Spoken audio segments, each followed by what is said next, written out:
सदर बावक़ार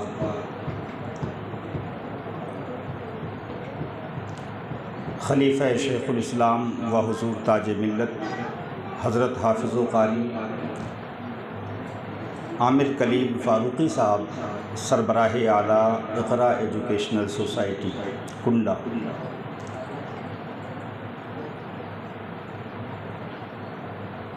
नक़ीब अहले सुन्नत हज़रत मौलाना हाफ़िज़ कारी महताब रसा अमजदी साहब सदरुल मुदर्रिसीन जामिया फ़ारूक़ आज़म छोटा गयासपुर ख़तीब अहले सुन्नत हज़रत मौलाना मुस्लिम रज़ा साहब निगरां मजलिस शूरा इक़रा एजुकेशनल सोसाइटी व जामिया फ़ारूक़ आज़म अंदलीब गुलशन रिसालत हज़रत हाफ़िज़ कारी सलमान रज़ा सैफ़ी साहब मद्दाह हबीब किबरिया हज़रत कारी आसिफ़ ख़ान क़ादरी साहब गयासपुर सना ख़ाने आले पैगम्बर हज़रत मौलाना राफ़ी ख़ान हबीबी साहब कारी कुरान हज़रत कारी मिराज अहमद साहब क़िबला हज़रत कारी अकील अहमद साहब क़िबला हाज़रीन बज़ नौजवान दोस्तों अज़ीज़ बच्चों हम उम्र साथियों अस्सलामु अलैकुम व रहमतुल्लाहि व बरकातुहू।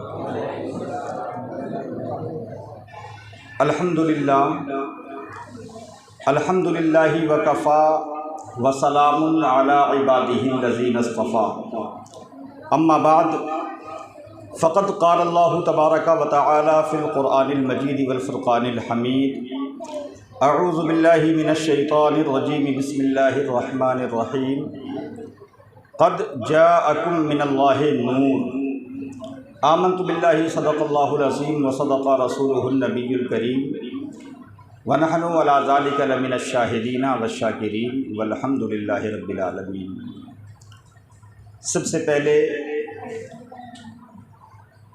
आप सब काबिल सब मुबारकबाद हैं और मैं अपनी जानिब से इस महफ़िल में बैठने वाले हर एक आशिक़ रसूल को हदिया तबरीक पेश करता हूँ कि आप हज़रात चांद रात से लेकर हर रोज़ इक़रा एजुकेशनल सोसाइटी के इस कैंपस में हाज़िर होते हैं, महफ़िल जश्न सनाए सरकार में शिरकत करते हैं और अपने क़ुलूब को आक़ाए करीम सल्लल्लाहु ताला अलैहि वसल्लम के इश्क़ व मोहब्बत का गंजीना बनाते हैं। ये पहली मर्तबा है कि जब से ये महफ़िल शुरू हुई, ऐसा इत्तेफ़ाक था कि मैं था नहीं, मैं बाहर तबलीगी दौरे पर था। अभी कल ही मैं गुजरात और महाराष्ट्र के दौरे से वापस आया।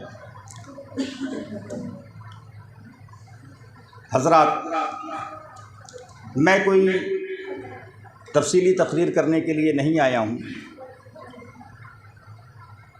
और हमेशा मेरी ज़िम्मेदारी और मेरी तारीख़ पहली होती थी, मगर इस मर्तबा आखिरी तकरीर हुई है। अब वो चाहे पहला दिन हो या आखिरी दिन हो, मुझे भी आक़ाए करीम सल्लल्लाहु ताला अलैहि वसल्लम के दर की नौकरी करने का हिस्सा मिलता है। तकरीरें आपने सुन ली हैं, कुछ इंतज़ामी काम थे और कुछ बातें आपके गोश गुज़ार करनी थी, सो वो मैं अपनी ज़िम्मेदारियों को निभाने के लिए यहाँ पर खड़ा हुआ हूँ। मगर शायद दामन में इतनी गुंजाइश है कि मैं सरकार के सनाख़ानों में अपना नाम लिखाने में कामयाब हो जाऊँ। क़बल इसके कि मैं अपनी गुफ्तगू शुरू करूँ, लोग सरकार की आमद की बात करते हैं। आज जो मेरी तैयारी थी वो तैयारी ये थी कि हम हर साल आकाए करीम सल्लल्लाहु ताला अलैहि वसल्लम की मीलाद क्यों मनाते हैं? 12 रबीउल अव्वल शरीफ दोशंबा के दिन जहाँ मेरे मुस्तफ़ा सल्लल्लाहु ताला अलैहि वसल्लम की विलादत का दिन है, वही तारीख़ और वही दिन हमारे और आपके आका सल्लल्लाहु ताला अलैहि वसल्लम के विसाल का दिन है। मगर हम मीलाद मनाते हैं, हम विलादत का जश्न तो मनाते हैं, मगर हम सरकार के विसाल का उर्स नहीं मनाते। आखिर ऐसा क्यों करते हैं? वो बात तो अलग रही कि आला हज़रत कह गए और 1400 साल का जो उम्मत का अक़ीदा रहा है, वो अपने एक शेर में समो करके कौम को पैगाम दे करके गए कि या रसूल अल्लाह तू ज़िंदा है वल्लाह, तू ज़िंदा है वल्लाह, तू ज़िंदा है वल्लाह। ये शेर नहीं है, 1400 साल का उम्मत का अक़ीदा है। आला हज़रत ने उस 1400 साला उम्मत के अक़ीदे को एक शेर में यूँ कह दिया है कि तू ज़िंदा है वल्लाह, तू ज़िंदा है वल्लाह, मेरी चश्मे आलम से छुप जाने वाले। मैं अपनी गुफ्तगू का मैं चाहता था इस मौजू पर बोलने के लिए, मगर वक्त के दामन में कतई ये गुंजाइश नहीं कि मैं इसकी तफसील, इसकी तफसीर, इसकी तौज़ीह और इसकी तशरीह कर सकूँ।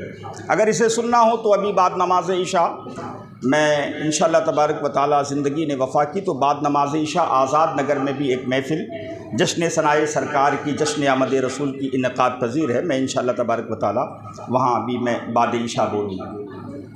दुरूद पाक पढ़ें। अल्लाहुम्मा सल्लि अला सय्यिदना व मौलाना मुहम्मद व अला आलि सय्यिदना व मौलाना मुहम्मद व बारिक वसल्लिम सलातुम व सलामुन अलैका या सय्यदी या रसूल अल्लाह सल्लल्लाहु तआला अलैहि वसल्लम। सरकार को इस दुनिया में ज़ुहूर फरमाए हुए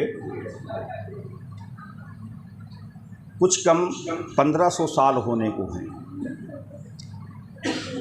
मगर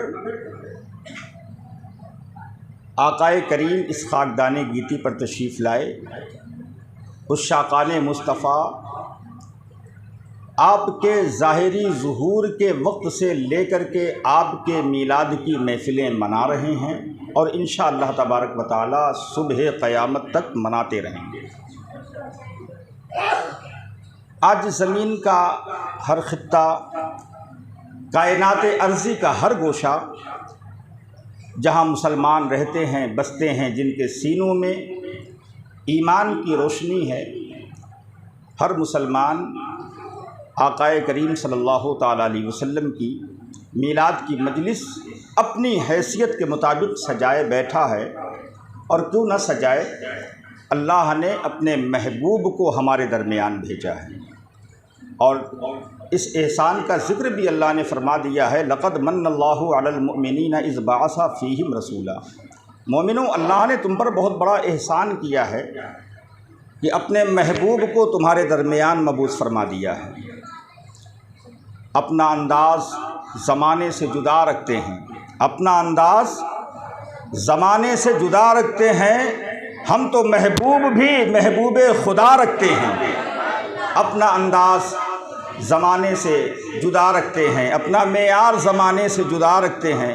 हम तो महबूब भी महबूब खुदा रखते हैं। और वो महबूब है कितना प्यारा।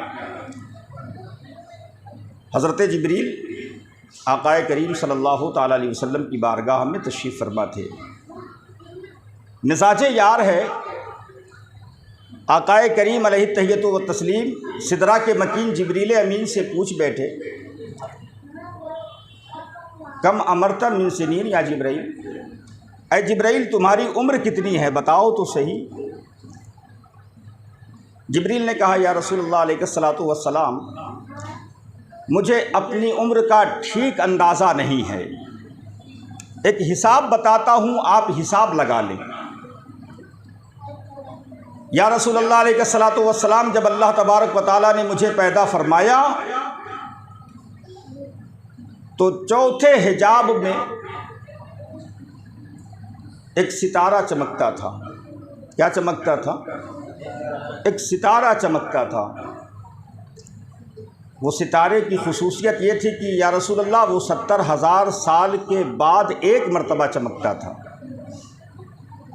70,000 साल के बाद एक मर्तबा चमकता था।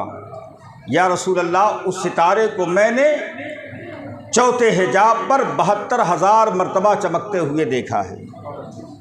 अब वो 70 को 72,000 से मल्टीप्लाई कर दें आप, कैलकुलेशन फेल हो जाएगा।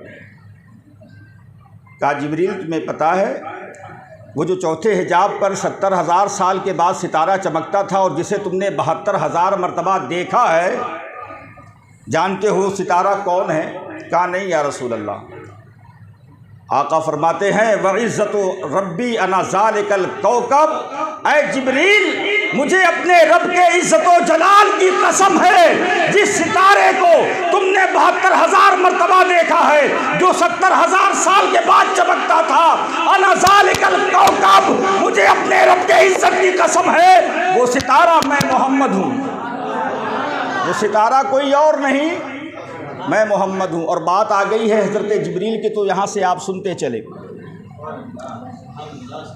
ये हमारा आपका वजूद हम लोग बचपन से सुनते आ रहे हैं कि इंसान का वजूद अल्लाह ने मिट्टी से बनाया है। किससे बनाया है?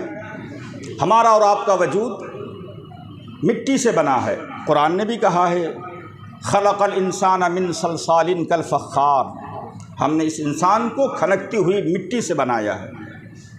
आज लोग मुस्तफ़ा जाने रहमत सल्लल्लाहु ताला अलैहि वसल्लम की ज़ात अक़दस पर बातें करते हैं। सुनो मुझसे, हमारा ये वजूद मिट्टी से बना है। मिट्टी पर अगर पानी डालो कीचड़ बन जाती है। मिट्टी पर अगर पानी डालिए तो वो मिट्टी कीचड़ बन जाती है। यार, हम रोज़ नहाते हैं मगर कभी कीचड़ ना हुई। हम रोज़ नहाते हैं, ये वजूद मिट्टी से बना है। मिट्टी पर पानी डालो मिट्टी कीचड़ हो जाती है। हम रोज़ नहाते हैं, आज तक तो कीचड़ ना बनी। यार, इस मिट्टी की शान ये है कि इसमें बाल भी उगते हैं और इसके अंदर हड्डियों का भी वजूद है। इसमें गोश्त का लोथड़ा भी है, इसमें धड़कता हुआ दिल भी है, उसमें एहसास भी है। ये मिट्टी है। यार, ये वजूद हमारा है। जब इस 6 और 5 फीट के वजूद पर हम गौर करते हैं तो हमें अपनी हकीकत पता है। हकीकत मोहम्मदिया को कैसे हम जान सकते हैं? जब हम अपनी ही हकीकत से नाआशना हैं तो फिर हकीकत मोहम्मदिया तक कैसे पहुंच सकते हैं? जिब्रील हाजिर हैं नबी करीम सल्लल्लाहु ताला अलैहि वसल्लम की बारगाह में। सरकार ने पूछा, जिब्रील, ये जो तुम इंसानी लिबास में आते हो हमसे हमारे पास, कभी हज़रत दहिया कल्बी की सूरत में, कभी इंसान की सूरत में, ऐ जिब्रील, कभी अपनी हकीकत से भी तो आगाह करो, कभी अपना असली चेहरा तो दिखाओ। हज़रत जिब्रील कहने लगे, या रसूल अल्लाह अलैहिस्सलातु वस्सलाम, कायनात अर्ज़ी की ये वुसअतें मेरे वजूद के लिए नाकाफ़ी हैं। कभी आप सिदरा आएँ, दावत दी हज़रत जिब्रील ने, कभी आप सिदरा आएँ। ये ज़मीन व आसमान की जो कायनात है, इस कायनात में मेरी हकीकत को देखा ही नहीं जा सकता, इसलिए कि अल्लाह ने मुझे 600 पर अता फरमाए हैं। कितने पर? 600 पर अता फरमाए हैं। और एक पर की जसामत यह है कि अगर मैं अपने एक पर को खोल दूं तो ये ज़मीन व आसमान और मशरिक़ व मग़रिब मेरे एक ही पर से भर जाएंगे। अगर कभी आना हो सिदरा तो सिदरा आइए, सिदरा की उसतों में मैं अपनी हकीकत दिखाऊंगा। आई शब मेराज, आक़ाए करीम सल्लल्लाहु ताला अलैहि वसल्लम मेराज पर गए, पहुँचे सिदरा पर। कहा, जिब्रील, वादा याद है? कहा, हाँ या रसूलल्लाह। कहा, अपनी असली सूरत दिखा दो, अपनी हकीकत दिखा दो। हज़रत जिब्रील ने अपने 600 पर्द खोले और आक़ाए करीम सल्लल्लाहु ताला अलैहि वसल्लम ने जिब्रील का मुशाहिदा फरमाया। सरकार चलने लगे, सिदरा के उस पार हैं। कहा, सरकार, जाते जाते अपनी भी हकीकत और अपनी भी असले सूरत दिखाते जाइए। सरकार, आपने तो मेरा हुलिया देख लिया, सरकार आपने मेरी हकीकत तो जान ली, सरकार आपने मेरे पूरे वजूद को मुशाहिदा और मुलाहिजा फरमा लिया, मगर या रसूल अल्लाह अलैहिस्सलातो वस्सलाम जाते जाते अपनी हकीकत दिखाते जाइए। मुस्तफ़ा फरमाते हैं, ऐ जिब्रील, ऐ सिदरा के मकीन, अगर तुम्हें मेरी हकीकत देखना है ज़रा सिदरा के इस पार आ जाओ। जिब्रील अमीन कहने लगे, अगर यकसरे मुए बरतर परम फरोगे तजल्ला बसोदत परम, ऐ मुस्तफ़ा करीम, अगर मैं सिदरा के उस पार गया तो तजल्ली के फरोग से मेरे बालों पर चल जाएंगे, मेरा वजूद ख़त्म हो जाएगा। कहा, मैंने तुमसे दुनिया में मांगा था कि अपना असली चेहरा दिखा दो, ऐ जिब्रील मुझे अपनी हकीकत दिखा दो। तुमने मुझे दावत दी सिदरा आ जाइएगा, अपनी हकीकत दिखा देंगे। हम सिदरा आ गए हैं, तुमने अपनी हकीकत दिखा दी, हमारी हकीकत देखना हो तो सिदरा के इस पार आओ। मुस्तफ़ा वो हैं जिनकी हकीकत तक फरिश्तों का सरदार सैयदुल मलाइका सिदरा का मकीन जिब्रील अमीन भी नहीं पहुंच सकता। और बात जिब्राइल की आ गई है तो आखिरी बात मैं अर्ज़ कर दूँ, जिब्रील ही पर बात कर रहा हूँ। हमारे और आपके आका सल्लल्लाहु ताला अलैहि वसल्लम के जद्द अमजद हज़रत सैयदना इब्राहीम खलीलुल्लाह अलैहिस्सलातु वस्सलाम कौन है? हज़रत इब्राहीम अलैहिस्सलातु वस्सलाम आपके जद्द अमजद हैं। नारे नमरूद में डाले गए, वो आग 6 महीने तक भड़काई गई। जुर्म क्या था हज़रत इब्राहीम का कि जो ये तुम्हारे अपने हाथों के तराशे हुए पत्थर के सनम हैं, इनके आगे सजदा रेज़ मत हो। इस कायनात अर्ज़ी में पूज्य योग सिर्फ एक अल्लाह की ज़ात है और हर कायनात में इबादत के लायक, परस्तिश के लायक, पूजा के लायक, इबादत के लायक, सजदे का हकदार सिर्फ एक खुदाए वाहिद है जिसने इस पूरी कायनात को पैदा फरमाया है लफ्ज़ कुन से। इन्नमा अम्रुहु इज़ा अरादा शैअन अन यक़ूल लहू कुन फयकून। जब अल्लाह तबारक व तआला किसी शय को बनाने का इरादा फरमाता है, मशीयत चाहती है, तो अल्लाह कहता है कुन हो जा, फयकून, तो वो शय हो जाती है। बस कुन और फयकून का यही राज है। नारे नमरूद में हज़रत इब्राहीम डाले गए, हज़रत जिब्रील हाजिर हो गए और पहुँचते ही हज़रत जिब्रील ने हज़रत इब्राहीम से पूछा, हल लका हाजतुन या इब्राहीम, इब्राहीम आप नारे नमरूद में डाले गए हैं, कोई हाजत है, कोई ज़रूरत है? हज़रत इब्राहीम अलैहिस्सलाम ने फरमाया कि अगर मुझे कोई ज़रूरत होगी तो जिस रब ने मुझे नारे नमरूद में डाला है वो रब मेरी ज़रूरतों से आगाह है। लेकिन जिब्रील ये बताओ कि तुम मेरी हाजत और मेरे हमदर्द बन करके मेरी हाजत पूछने वाले कौन होते हो? कहा, ऐ इब्राहीम खलीलुल्लाह, मैं वहाँ जाता हूँ, मैं अपने रब का वो कुर्ब पाता हूँ, मैं अपने रब के इतने करीब जाता हूँ जहाँ तक न आज तक कोई फ़रिश्ता पहुँच सका है, न कोई नबी पहुँच सका है, न कोई रसूल पहुँच सका है। अगर कोई हाजत हो तो बताओ, मैं वहाँ जाता हूँ जहाँ कोई नहीं जाता है। हज़रत इब्राहीम ने मना कर दिया कि मेरा रब जानता है कि मुझे किन बातों की ज़रूरत है, किस शय की ज़रूरत है। बात आई गई, ख़त्म हो गई। सरकार शबे मेराज पहुँचे हैं सिदरा पर, आगे बढ़े, रोका हज़रत जिब्रील ने, कहा, या रसूल अल्लाह अलैहिस्सलातु वस्सलाम, आप जा रहे हैं अल्लाह के कुर्ब ख़ास में? कहा, हाँ। सरकार ने कहा, हल लका हाजतुन या जिब्राइल, इशारा है उस तरफ कि ऐ जिब्रील, कल तुमने हमारे दादा से पूछा था हल लका हाजतुन या इब्राहीम, ऐ इब्राहीम कोई हाजत हो तो बताइए, इसलिए कि मैं वहाँ जाता हूँ जहाँ कोई नहीं जाता है। आज उस पोते ने इब्राहीम की उस औलाद ने मकामे सिदरा पर जिब्रील से कहा, हल्लका हाजतुन या जिब्राईल। आज बेटे ने अपने दादा के सवाल का जवाब दे दिया।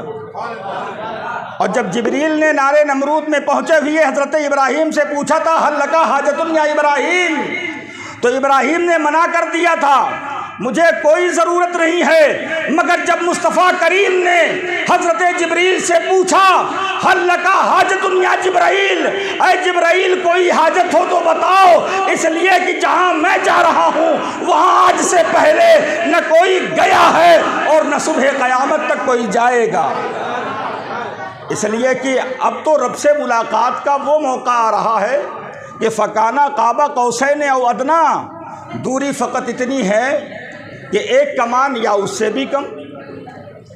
तो हज़रत इब्राहीम ने तो मना कर दिया था, मगर जिब्राईल से जब मेरे मुस्तफ़ा ने पूछा, हल्लका हाजतुन या जिब्राईल, तो कहा, हाँ या रसूल अल्लाह अलैहिस्सलातु वस्सलाम, एक हाजत है, एक अर्ज़ी है, एक गुजारिश है, एक रिक्वेस्ट है, रब के यहाँ से उस अर्ज़ी को कबूल करवा करके लाइएगा। ऐ नबी की मिलाद मनाने वालों, ऐ अपने बच्चों को नबी का जश्न और नबी की मिलाद मनाने की तरबियत देने वाले ज़िंदा दिल गयूर मुसलमानों, सुनो जिब्रील क्या कहते हैं। जो मिलादी होता है वो अपने दोस्तों से मोहब्बत रखता है। हर शख्स अपने अक़ीदे वाले से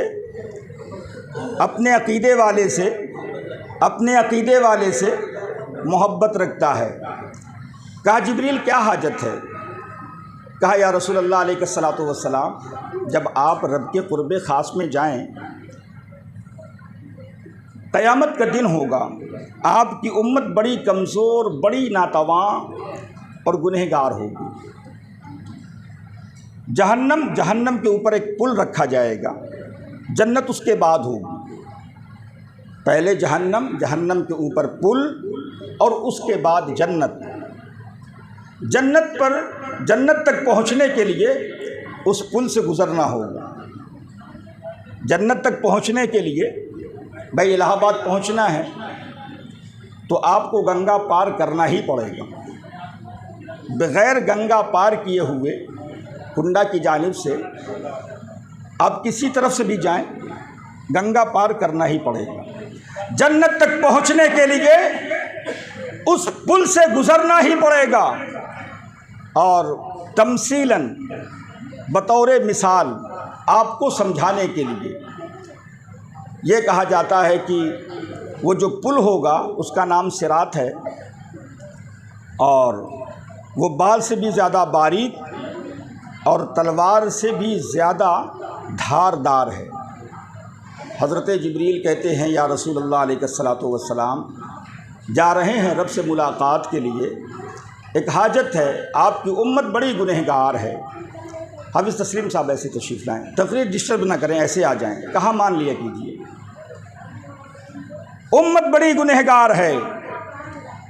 कल जब क़यामत का दिन हो और आपकी उम्मत को जन्नत में जाने का इज़्न हो और शर्त और फैसला ये होगा कि जो पुलसिरात से गुज़र जाएगा वही जन्नत तक पहुँचेगा। या रसूल अल्लाह अलैहिस्सलातु वस्सलाम, जब बारी आए पुलसिरात से गुज़रने की आपकी उम्मत की, तो मुझे इस कदर इजाज़त हो कि उस पुलसिरात के पुल पर मैं अपने पैरों को बिछा दूं और आपकी उम्मत आसानी से गुज़र जाए। आला हज़रत फरमाते हैं, पुल से उतारो राह गुज़र को ख़बर न हो, पुल से उतारो राह गुज़र को ख़बर न हो। अरे जिब्रील पर बिछाएं तो पर को ख़बर न हो। और आला हज़रत फरमाते हैं कि रज़ा पुल से अब वज्द करते गुज़रिए, रज़ा पुल से अब वज्द करते गुज़रिए कि है रब्बे सल्लिम सदाए मोहम्मद, कि है रब्बे सल्लिम सदाए मोहम्मद। दुरूद पाक पढ़ें, अल्लाहुम्मा सल्ली अला सय्यदिना व मौलाना मोहम्मद व अला आलि सय्यदिना व मौलाना मोहम्मद मुबारक वसल्लम सलातुम व सलामुन अलैका या सय्यदी या रसूल अल्लाह सल्लल्लाहु ताला अलैहि वसल्लम। हज़रात, Iqra educational society, super market, Sarju Nagar, Kunda, ज़िला प्रतापगढ़, यूपी। दिखने में तो यूँ लगता है कि ये बहुत छोटा सा अदारा है। इसकी एक बिल्डिंग छोटा गयासपुर में भी है, मगर काम की नौइयत से जो ज़मीनी हकीकत पर और ज़मीन पर उतर करके काम कर रही है इक़रा एजुकेशनल सोसाइटी, दूसरे अदारे उससे बहुत पीछे हैं। मैं किसी अदारे का तकाबुली जायज़ा नहीं पेश कर रहा हूँ, मगर जिन जिन जिहाद पर और जिन जिन ज़रूरतों पर, कौम की जिन जिन दीनी और मिली मसाइल पर इक़रा एजुकेशनल सोसाइटी काम कर रही है, दूसरे अदारे उसका मुकाबला नहीं कर सकते। मखारिज के साथ आपके नौनिहाल बच्चों को निहायत ही ज़िम्मेदारी के साथ मखारिज की अदायगी के साथ कुरान पढ़ाने की ज़िम्मेदारी इक़रा एजुकेशनल सोसाइटी की है। नौजवानों की दीनी तरबियत वो 15 साल, 16 साल, 17 साल, 18 साल के ये उभरते हुए जवान लड़के, जवानी एक तूफ़ान है, और आज मुआशरे में जिस तरह से बदएतक़ादियाँ और बदआमालियाँ बढ़ती जा रही हैं, इक़रा एजुकेशनल सोसाइटी में तरबियत पाने वाले जब उन जवानों को देखता हूँ तो दिल से दुआ निकलती है हाफिज़ आमिर करीम साहब के लिए कि जिन जवानों को क्लब में होना चाहिए था, वो जवान शब-ओ रोज़ मिलादे मुस्तफ़ा की महफ़िल सजाने में मसरूफ़ हैं। कोई सोशल मीडिया पर एक्टिव है, कोई मोहल्लों में बच्चों की जहनसाज़ी कर रहा है, कोई अपने बाप को यहाँ लाने की तरगीब दे रहा है बेटा हो करके, कोई अपने छोटे भाई को लेकर के आ रहा है। और अभी हालिया 6 महीने, हालांकि इस पर काम तो बहुत पहले से हो रहा है, मगर जो पेशरफ्त अभी इक़रा एजुकेशनल सोसाइटी ने लड़कियों के हवाले से, बच्चियों के हवाले से, जब हमारी बच्चियाँ इसके सबब आवारगी में इस कदर आगे बढ़ गई हैं कि ना उन्हें मज़हब की फ़िक्र है, न माँ बाप की इज़्ज़त की फ़िक्र है, न माँ बाप की शफ़क़तों और इनायतों की तरफ उनकी तवज्जो है।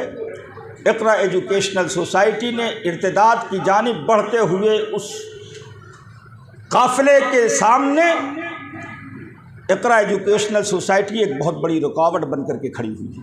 आप दुआ करें कि इक़रा एजुकेशनल सोसाइटी समाज की, मज़हब की, कौम की ये जो खिदमत अंजाम दे रही है, अल्लाह उनके बाजुओं में और भी ताकत अता फ़रमाए, उनके दिलों में और भी हौसला अता फ़रमाए। इस वक्त तकरीबन 60 बच्चियाँ, ये छोटा सा कैंपस आप देख रहे हैं, 60 बच्चियाँ 2 शिफ्ट में दीनी तालीम हासिल कर रही हैं। न सिर्फ दीनी तालीम हासिल कर रही हैं, बल्कि उन बच्चियों के साथ उनकी ऐसी तरबियत की जा रही है कि वो समाज और मुआशरे में फैलने वाली इस इर्तिदादी बीमारी को ख़त्म करने का भी काम अंजाम दे रही है। बहुत सारे लोगों को गुनाहों के दलदल से इक़रा एजुकेशनल सोसाइटी की बच्चियों ने खींच करके जहन्नम के रास्ते से निकाल करके उन्हें जन्नत के रास्ते पर लगा दिया। मैं सलाम करता हूँ उन बच्चियों को, बच्चियाँ काम कर रही हैं इस पर। ये तरबियत है इक़रा एजुकेशनल सोसाइटी की।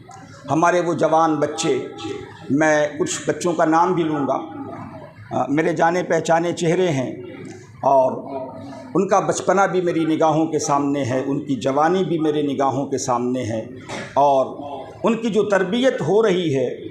और मैं समझता हूँ कि जहाँ इक़रा एजुकेशनल सोसाइटी के मुदर्रिसीन, उसके असातिज़ा, उसके टीचर्स उन बच्चों को तरबियत दे रहे हैं, कहीं ना कहीं उनके माँ बाप का इस मामले में बहुत बड़ा अमल दखल है। अगर आप बच्चों को यहाँ तक भेजेंगे नहीं तो इक़रा वाले कर क्या लेंगे? तो हमारे वो अहबाब जो अपने बच्चों को इसके लिए फुली टाइम दे चुके हैं, कुछ जवान हैं जो हमारे सोशल मीडिया पर एक्टिव हैं, और एक सिलसिला इक़रा एजुकेशनल सोसाइटी का जो व्हाट्सएप ग्रुप है, इतना शानदार सिलसिला तालीम व ताल्लुम का, मैं समझता हूँ कि अभी आपके इस इलाके में किसी दूसरे ग्रुप से ने शुरू नहीं किया है। अगर शुरू करेगा तो वो नक़ल इक़रा ही की होगी, इसलिए कि कई सालों से सवाल जवाब का वो सिलसिला इक़रा एजुकेशनल सोसाइटी के व्हाट्सएप ग्रुप पर चलता है। जवानों को उससे दीन की ज़रूरी मालूमात किस कदर हासिल हो रही है उसका अंदाज़ा तो कुछ उन्हें ही मालूम है जो ग्रुप में तशरीफ़ रखते हैं। और उस सोशल मीडिया पर जो हमारे एक्टिव जवान हैं, शहज़ादे हैं, मैं उनमें से नाम लूँगा और उन्हें मैं सल्यूट करता हूँ और उन्हें मुबारकबाद पेश करता हूँ कि अल्लाह ने और अल्लाह के रसूल ने आपको अपने दीन व मज़हब के काम के लिए चुन लिया है। काबिल सद मुबारकबाद हैं उनके माँ बाप भी। सैयद मोहम्मद शुएब सल्लल्लाहु, ये असलम भाई के साहबजादे हैं। अल्लाह तबारक व तआला, मैं चाहता हूँ कि वो मेरे करीब आएँ, उन्हें इनाम से भी नवाजा जाए। सैयद मोहम्मद शुएब साहब, ज़रूरी नहीं है कि हर काम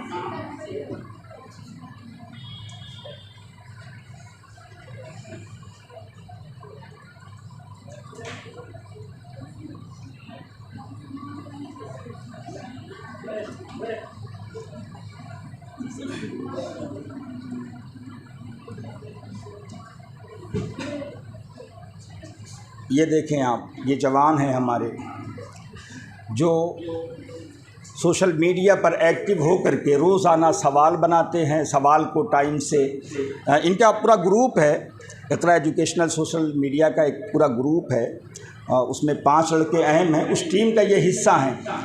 और हमारा मिजाज ये है कि हम किसी को कैप्टन वैप्टन सदर वदर नहीं बनाते हैं, काम करिए आप टीम बना करके।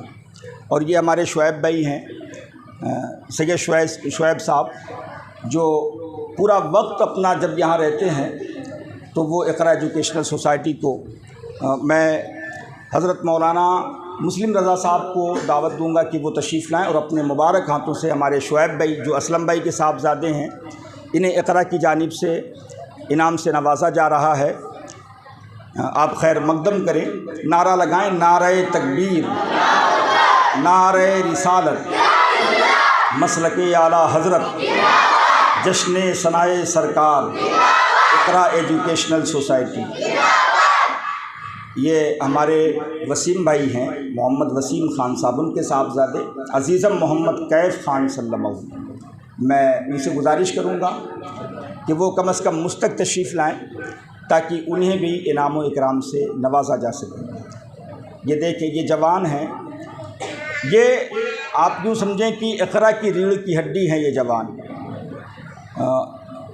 मैं हज़रत हाफिज़ कारी तस्लीम रज़ा ख़ान साहब से गुजारिश करूँगा कि वो तशरीफ़ लाएँ। और मोहम्मद वसीम ख़ान साहब के साहबजादे इसी मोहल्ले के रहने वाले हैं, गौसिया मोहल्ले के, मोहम्मद कैफ़ ख़ान साहब, ये कारी तस्लीम साहब इनको इनाम से नवाज रहे हैं। अल्लाह तबारक व तआला हमारे इन नौजवानों को और भी हौसला अता फरमाए, इसलिए कि जवान और नौजवान किसी भी समाज और किसी भी मिल्लत का बड़ा अहम सरमाया होते हैं। और कलंदर लाहौरी डॉक्टर सर मोहम्मद इकबाल ने बहुत पहले कहा है कि उकाबी रूह जब बेदार होती है जवानों में, उकाबी रूह जब बेदार होती है जवानों में, अरे नज़र आती है उनको अपनी मंजिल आसमानों में। इस्लाम का वो सबसे पहला जैश जिसने काफिरों पर इस्लाम की हैबत तारी कर दी थी, आकाए करीम सल्लल्लाहु ताला अलैहि वसल्लम के विसाल के फ़ौरन बाद हज़रत उसामा बिन ज़ैद का लश्कर था। आप जानते हैं उनकी उम्र कितनी थी? सरकार ने उन्हें सिपह सालार बनाया था। उनकी उम्र मुबारक जानते हैं आप कितनी? 14 साल। कितनी कितनी कितनी? अपने घरों में जा कर के बेड पर लेटे हुए अपने बेटे को भी आप देखिएगा कि 14 साल का बेटा बेड पर सो रहा है एसी चला करके। वो हज़रत उसामा बिन ज़ैद की ज़ात थी, रसूलुल्लाह की तरबियत याफ्ता थे।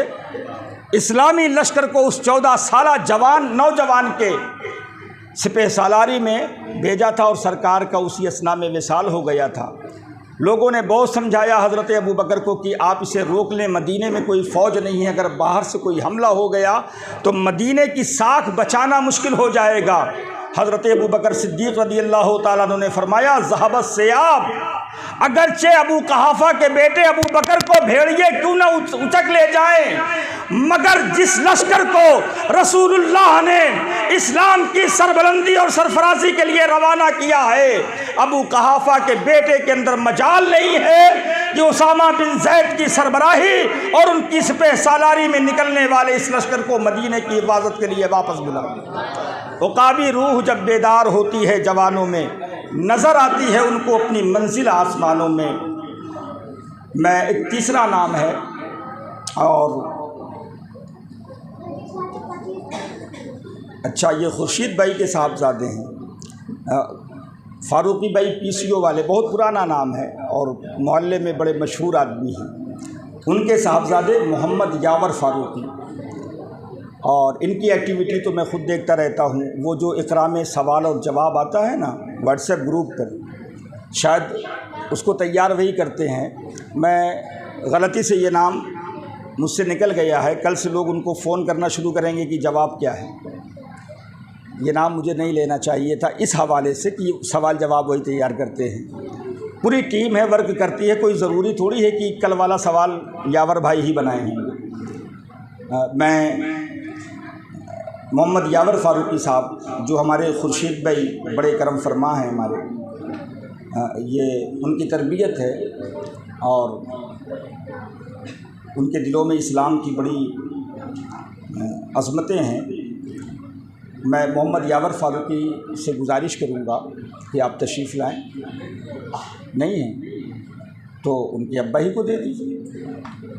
मैं फ़ारूकी भाई से गुजारिश करूँगा कि वो तशरीफ़ लाएँ।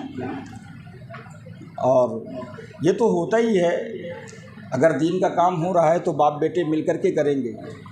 अब ये है कि यावर भाई जो कुछ भी कमाएंगे वो हमेशा फ़ारूकी भाई ही का है, इसलिए कि बाप का माल, बेटे का माल बाप ही का माल होता है।